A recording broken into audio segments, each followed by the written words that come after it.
They look like F-18s. They're really far away. Hard to tell this distance.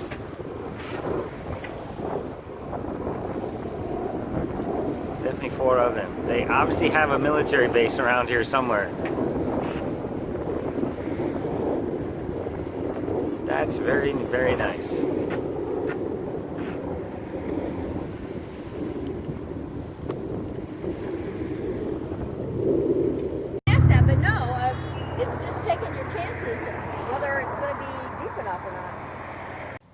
Incoming tide. You know what we're going to be finishing with? Outgoing tide. So now the water was coming this way, it's going to go slack, and then it's going to slowly start to move in that direction.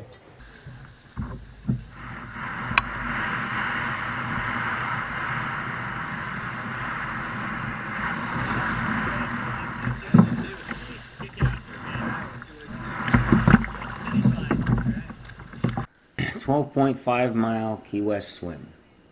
We had an excellent swim with Smart Swim worked flawlessly. Front to back, I had clear vision, no fogging of the goggles, no leaking of the goggles, the full 12.5 miles. At the beginning, I could see our start. You hear about, we synchronized our clocks at 30 minutes. With myself and my pilot. At that point, she never told me when to stop again. I was using the Smart Swim to do all the timing, and she recognized this, and that was a good thing for her because she didn't have to think about it. I was basically, stopping whenever I needed to. I challenged myself. I'd go 15 minutes, and then I could see when the 15 minutes were up. I'd stop again. I'd maybe challenge myself to another 20-minute or 25-minute section of straight swimming, and then I'd stop again. I would tell her what I wanted and stop and get the feed. It worked beautifully. I could see the distance on the course, and I could see my average pace. As I was driving my average pace down, it was actually enticing me to swim faster, harder. And that's probably not necessarily was that a good thing, because we really paid for it on the back end of the course. I mean, we're at 10,500 yards. I remember seeing on the head-up display, my average pace was looking at, we got it pushed it down about 1:10 per 100. And my goal pace was 1:20 to 1:25, so I was way out there. I was pushing really hard. And those first couple hours, and I probably should have backed off a little there. Because I definitely pushed myself over the edge again. Of course, our feeds, I froze my feeds this time. They were frozen. I won't do that again. It's tough enough for your pilot to keep track of everything else, and now you're going to have half your feeds frozen and some of them not. It's just not worth it. So I didn't give my new feeds a fair chance either. I'm trying this new process, and unfortunately, because they were all frozen solid, the first 2 or 3 stops, I didn't really amount to much food at all. So my body finally went over the edge, and I did manage to get to the end of the course. I maybe had, probably at about 3 hours and 20 minutes, I could tell that we were going to be in a lot of trouble. It gets really hard, difficult, and challenging to even move your arms, just to go through that cycle. And it's one more thing that you're struggling with. I found myself the last 400 yards to the finish line where I was doing nothing but breaststroke, as I couldn't do anything else with my arms. And even to stand up at the end, I was probably 30 feet from the finish line, and I just stood there. So that was another set of challenges. To be honest with you, I'm not so sure that my feeds have anything to do with. They may have had a little bit to do with my falling into the danger zone, if you will. But again, I just was pushing myself so hard on the front end of the course. I really needed to be more aware, situationally aware, and more. It's the vision. You got to have the visual of the full 12 miles and the full 4 hours or 5 hours that you're going to be out there. And I really lost sight of that visual for sure. Next time we want to be a little more careful with that. Okay, so another thing I tried on this swim for the first time is I used lip balm, and flavored lip balm worked great at the start, and that was to keep your lips from blistering. But boy, something else it did is at about 3 hours in, I called for her to give me the lip balm again, and I reapplied it during the swim, and it actually took the saltwater taste out of my mouth for a little bit of time. That was another nice thing. And okay, and another thing that I tried that was new for me, this new sunscreen. It's I'm gonna put a little plug in here for this company because it's really good stuff. It's called Solar X, and William put me onto this, and it's really just a great recommendation. You want the stuff that's got the zinc oxide in it. At least that's what I was using. And they also have another product right beside that. It's a face stick. It's a face stick with the same kind of thing, but it's quite a little bit thicker. And you put this on your face. And I also would layer this on my back as well, the center of my back. And then I'd put the cream on top of all that. But I got to tell you, and I would put 2 coats. I put a coat on in the morning and a coat just before, about an hour before the start. And this stuff is outstanding. I took a shower after and I still had this stuff on me. So that's why I'm white as a ghost in there. If you'll notice in all the shots, it's interesting side effect of this stuff, but it really works well to shield you from the sun. So I will be using that in the future for sure. Okay, and another trick that I've learned, I'm trying this new feed from this other company. I'm not gonna really go into that too much. There's different kind of powdered drinks out there and other things you can do. Everybody has a different plan. Some people can eat solid foods, some not. We're all different that way. Another thing that I do that has helped me out a bit here on these ocean swims that are super long in the salt water is decarbonated Coke. There's something in the syrup. I don't know what it is. I was given this recommendation by another swimmer up here, and it's actually been working for me quite well.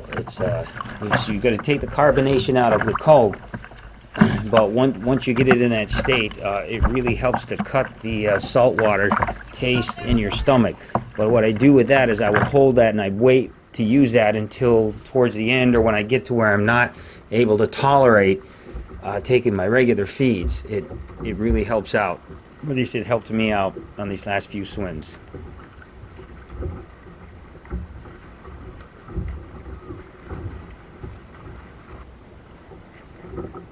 My clock said 30 minutes and 26 seconds. I got 29:30. Go ahead.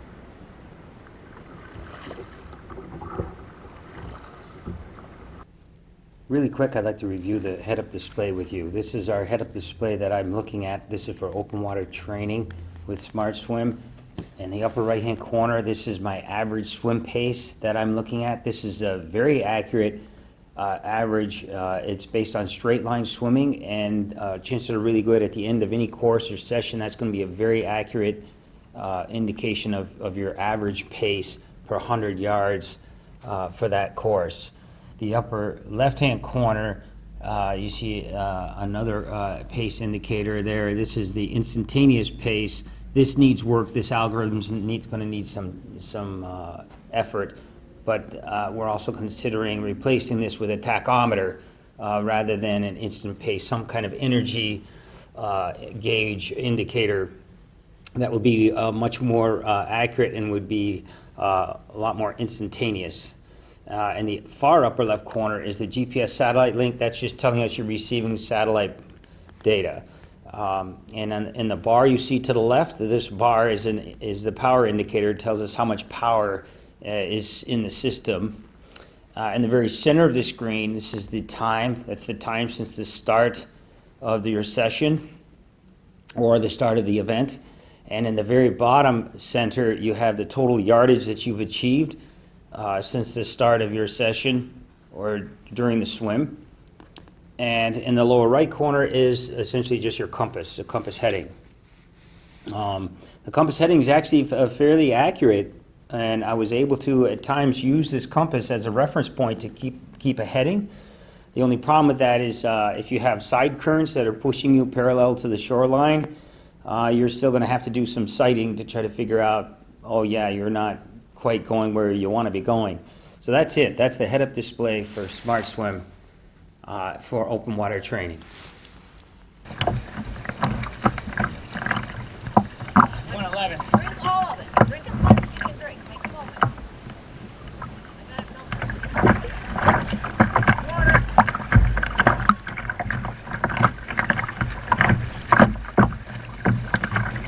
All right, drink all of it.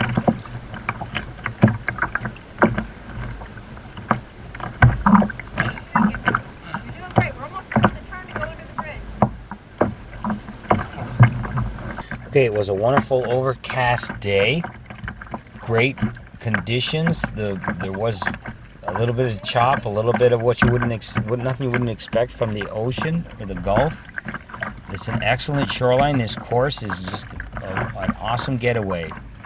As you're swimming the course, the seafloor is continuously changing. There's always something different to look at. You can always see the bottom of the Gulf and the shore. You can see the shoreline as you're swimming along. There's like these mini cliffs. They kind of drop out from under you.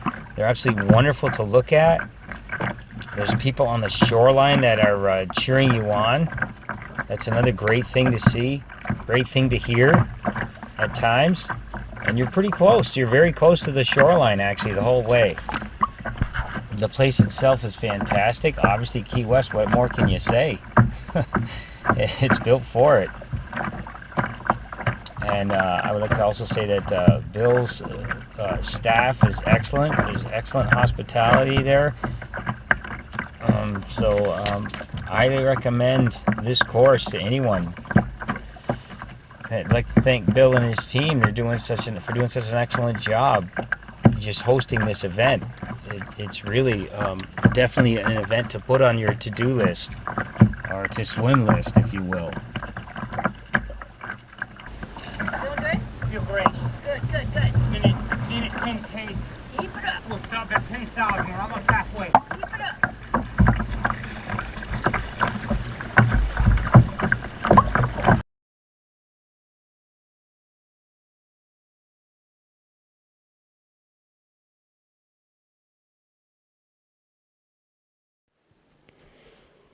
Okay, so here we are. We get to the end, to the finish line. Our Smart Swim recorded a beautiful data set, and we didn't have, unfortunately, have the head-up display in record mode, so I don't have a real-time vision of what I can show you. All of the head-up display shots in this video were simulation of what I was looking at or what I saw during the swim. Those couple of head-up display shots you're seeing there. Hopefully, in our next swim, we will have this enabled and turned on so we can do a time-lapse video, and that would be really cool to see that. And I hope you enjoyed my video, and thank you for watching.